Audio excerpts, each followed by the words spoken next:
Pencarian warga Desa Gampung Baru Sayeng, Kecamatan Setiabakti yang diduga diterkam buaya terus dilakukan oleh tim SAR gabungan. Sejak hari pertama hingga hari kelima, pencarian tim SAR telah menemukan sejumlah bagian organ tubuh korban. Saat ini tim SAR gabungan terus menyasar korban baik di aliran sungai maupun ke sejumlah lokasi lainnya dengan melibatkan berbagai pihak baik Basarnas, TNI, Polri, Satgas SAR, PMI dan masyarakat setempat. Hingga hari kelima pencarian, tim SAR gabungan telah menemukan sejumlah potongan tubuh korban, diantaranya tangan, kepala, dan potongan badan hingga kaki.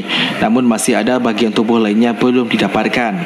Adapun bagian potongan tubuh korban yang ditemukan tim SAR gabungan ini berada jauh dari tempat kejadian di hari yang berbeda dan diperkirakan dibawa buaya saat memangsa korban.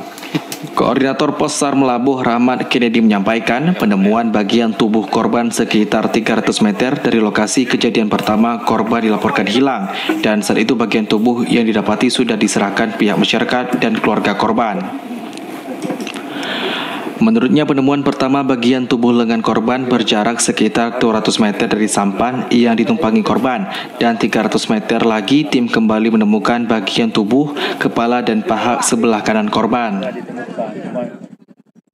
Ini namanya tim SAR gabungan yang sudah melaksanakan pencarian selama 5 hari.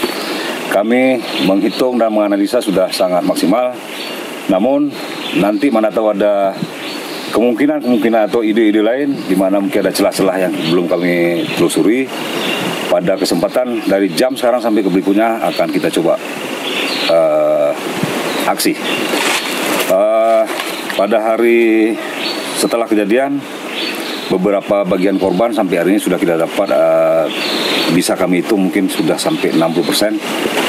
Terdiri dari lengan, pangkal paha dan juga body, full body tapi nggak full lagi bodinya, kemudian kepala korban, lengan korban, dan sisi kiri yang belum kita dapatkan.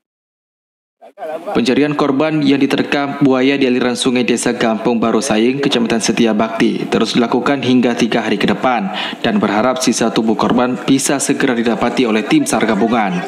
Dari Aceh Jaya, Musliadi TVRI Aceh melaporkan.